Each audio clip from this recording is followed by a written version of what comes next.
SIR চলছে, খসড়া তালিকায় নাম না উঠলে কি হবে তা নিয়ে চিন্তায় রাজ্যবাসী। অথচ বাংলারই এক গ্রামে এসআইআর নিয়ে কোনো হেলদোল নেই। ফর্ম এসেছে কি আসেনি, এসআইআরই কি কিছুই জানেন না গ্রামবাসীরা। গরিব গুরব মানুষ, দিন আনা দিন খাওয়া। যেখানে অনাহারের সঙ্গে লড়াই করতে হয় সেখানে নাগরিকত্ব প্রমাণ যে গাল ভরা কথা। কোনো সরকারি নিয়ম নয়, বাংলার এই গ্রাম চলে নিজেদের নিয়মে। রাজ্যে কি ঘটছে তা নিয়ে এতটুকু ভাবিত নয় গ্রামবাসীরা। তারা শুধু ভরসা রাখে মাঝি সরকারের ওপর।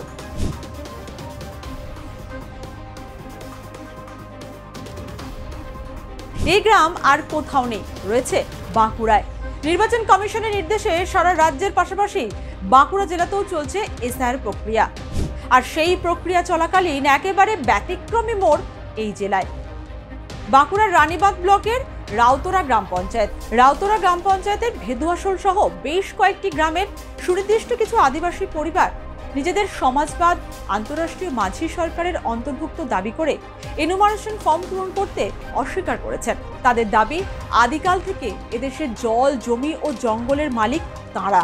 পরবর্তীতে অন্য দেশ থেকে এদেশে এসে নাগরিক হওয়া মানুষদের নাগরিকত্ব প্রমাণের দায় থাকলেও এসআইআর এর মাধ্যমে নাগরিকত্ব প্রমাণের দায় তাদের ক্ষেত্রে প্রযোজ্য নয়। নিয়ম অনুযায়ী তাদের অনেকে প্রাথমিকভাবে স্থানীয় বিএলওর কাছ থেকে এনুমারেশন ফর্ম নিলেও সেই ফর্ম পূরণ না করেই তা জমা করার সিদ্ধান্ত নিয়েছেন। মাঝি সরকারের ওপর অগাধ আস্থা, দেশের নাগরিকত্ব প্রমাণের দায় নেই দাবি করে এসআইআর ফর্ম পূরণ করতে অস্বীকার বেশ কিছু পরিবারের। না, যেহেতু আমরা আদিবাসী মূলবাসী, এই দেশের রাজা, সেক্ষেত্রে কিন্তু আমাদের কোনো ভোটার কার্ড, আধার কার্ড, প্যান কার্ড কোনো প্রয়োজন হবে না। যারা এই দেশে এসেছে, যারা মানে ভোটার আইডি আছে বা আধার প্যান কার্ড আছে, যারা চাকরের কাজ করে, সে তাদের ক্ষেত্রে সেগুলা কাজে লাগবে। আদিবাসীরা কোনো চাকরি বাকরি মানে তো চাকরের কাজ, এরা মানে ওই চাকরের কাজ করেনি। যারা যদি এই মাঝি সরকার, অন্তর্রাষ্ট্রীয় মাঝি সরকারে যদি আসতে চায় কোনো ব্যক্তি, চাকরিজীবী লোক, তাহলে কিন্তু প্রথমে কিন্তু চাকরি তাকে রিজাইন করতে হবে। আর ভোটার যে আইডেন্টিটি আছে সেটা কিন্তু মানে সিলিন্ডার করতে হবে। ভোটার আধার যা কিছু প্যান কার্ড সবকিছু সিলিন্ডার করতে হবে। তাছাড়া কিন্তু এই আদিবাসীর মানে মূলবাসী হিসাবে উনি কিন্তু আসতে পারবেন না। দু ধরনের সরকার রয়েছে, একটা মাঝি সরকার আর একটা গণতান্ত্রিক সরকার।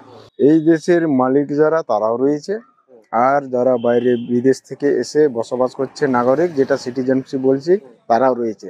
তাদের আলাদা আলাদা সিস্টেম সংবিধানে লেখাই আছে যে মালিক কিভাবে থাকবে, সিটিজেনশিপটা কিভাবে থাকবে। সংবিধান বলছে 8% গন্ডানা দেশে আদিবাসীরা ছিল, 92% বিদেশি এসে ঢুকেছে, মুঘল, পাঠান, দ্রাবিড় থেকে আরম্ভ করে। আর অতটা বলছি না, দিয়ে দেখা যাচ্ছে তারা মানুষই না এসেছে, ওখানে তার মাটি বয়ে নিয়ে আসেনি।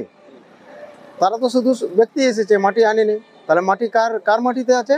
আমাদের এই আদিবাসী গন্ডানা লেনের 8% মানুষের মাটিতে। চরম অস্বস্তিতে পড়েছে বাঁকুড়া জেলা প্রশাসন। গ্রামবাসীদের বুঝিয়ে এনুমারেশন ফর্ম পূরণ করানোর চেষ্টা চালানো হবে বলে জানিয়েছেন বাঁকুড়া জেলা প্রশাসন। তৃণমূলের দাবি, ওই আদিবাসী মানুষদের ভুল তথ্য দিয়ে কেউ বা কারা বিভ্রান্ত করার চেষ্টা করছে। প্রশাসন প্রয়োজনীয় পদক্ষেপ করছে। দলও বিষয়টির উপর কড়া নজর রেখেছে।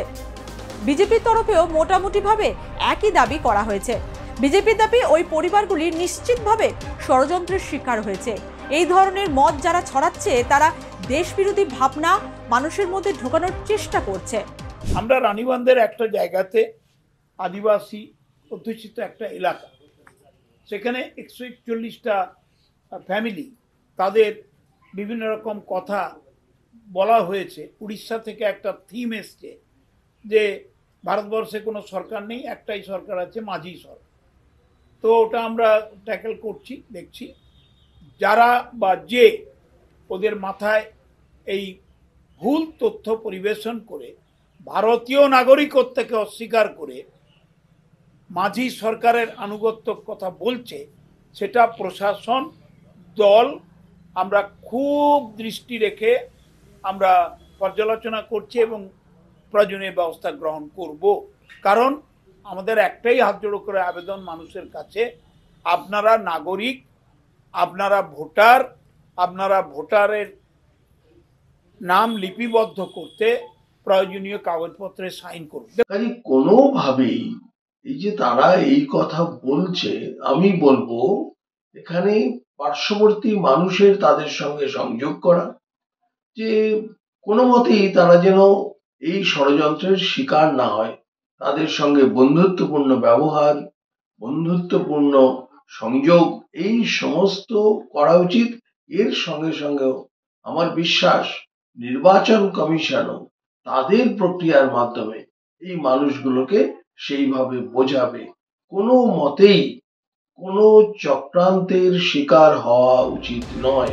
প্রশাসন তো নিজের মতো চেষ্টা করছে তাদের বোঝাতে, কিন্তু মাঝি সরকারের ওপর ভরসা এতটাই যে তাদের বোঝাতে যথেষ্ট বেগ পেতে হচ্ছে প্রশাসনকে। এখন দেখার এই মাঝি সরকারের গো ধরে বসে থাকা মানুষগুলো কিভাবে খসড়া তালিকায় নাম তোলে।